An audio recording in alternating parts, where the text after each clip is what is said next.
নমস্কার, জিপিকে সুজিত মন্ডল চ্যানেলে আপনাদের আবারও স্বাগত জানাই।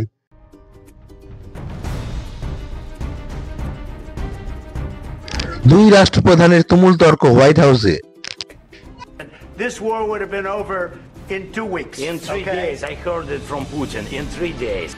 ট্রাম্পের ডেরায় জেলেনস্কির হুঙ্কার, মার্কিন প্রেসিডেন্ট ট্রাম্পের থ্রেড, তৃতীয় বিশ্বযুদ্ধের দামামা, ঘটনার লাইভ টেলিকাস্টে হতবাক বিশ্ব, রাশিয়া ইউক্রেন যুদ্ধের 4 বছর, ক্ষয়ক্ষতি সীমাহীন, পুতিন জেলেনস্কির তুমুল বাগযুদ্ধ থেকে মিসাইল হামলা, বাদ যায়নি কিছুই। পুতিনের হুঙ্কার যখন কিছুটা স্থিমিত, আসরে প্রবেশ করলেন নতুন নায়ক।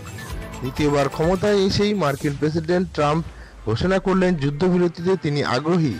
চিরশত্রু ক্ষমতাশালী দুই দেশ হাত মেলালো ইউক্রেন প্রেসিডেন্টকে ক্ষমতাচ্যুত করতে। মার্কিন প্রেসিডেন্টের মুখ থেকে উঠে এলো আক্রমণাত্মক বার্তা। শান্তি প্রস্তাবের আলোচনায় ব্যর্থ হয়ে রইল ইউক্রেন। রাশিয়া ইউক্রেন যুদ্ধের আবহে হঠাৎ ট্রাম্পের প্রবেশ স্বাভাবিকভাবেই ভালো চোখে দেখেনি ইউরোপের বাকি দেশগুলো।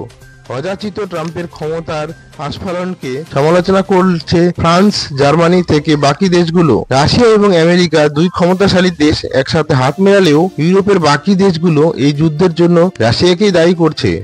হারাহারি ভাবে বিভক্ত হয়ে যাচ্ছে দুই প্রান্ত, রাশিয়া আমেরিকা একদিকে, অন্যদিকে ইউরোপের সামরিকভাবে শক্তিশালী দেশগুলো জেলেনস্কির দিকে ঝুঁকে। স্বাভাবিকভাবে পরিস্থিতি বেশ জটিল। ক্ষমতার আস্ফালনে তৃতীয় বিশ্বযুদ্ধের পরিস্থিতি পশ্চিমের আকাশে। ইউরোপীয় ইউনিয়নের সংঘবদ্ধ প্রতিবাদে কিছুটা বিচলিত মার্কিন প্রেসিডেন্ট। খনিজ সম্পদ চুক্তিকে সামনে রেখে হোয়াইট হাউসে বসে ট্রাম্প জেলেনস্কি বৈঠক। ৪০ মিনিটের বৈঠক ভেস্তে গেছে দুই প্রধানের চড়াসুরে। হোয়াইট হাউসের ভিতরেই ট্রাম্পের হুঙ্কারের পাল্টা জবাব দিতে পিছুপা হননি ইউক্রেন প্রেসিডেন্ট জেলেনস্কি। উঠে আসে রাশিয়ার আগ্রাসনের প্রসঙ্গ, চলে উত্তপ্ত বাক্য বিনিময়। সামরিক অস্ত্র সরবরাহ করে রাশিয়ার বিরুদ্ধে যুদ্ধে টিকিয়ে রাখার কথা মনে করিয়ে দিতে বলেনি ট্রাম্প। খনিজ সম্পদের মূল্যায়নে ট্রাম্পের অন্যায় অবদারকে মেনে নেয়নি জেলেনস্কি। ভেস্তে যায় দুই রাষ্ট্রপ্রধানের আলোচনা।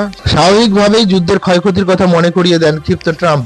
তৃতীয় বিশ্বযুদ্ধের আহ্বান করছেন জেলেনস্কি, এই ভাষায় আক্রমণ করেন। বিশ্বের ইতিহাসে এই প্রথম দুই রাষ্ট্রপ্রধানের তিক্ততার লাইভ সম্প্রচার দেখল বিশ্ব। যুদ্ধবিরতির ইতি নাকি আরো বড় যুদ্ধের প্রস্তুতি, সেটাই দেখার।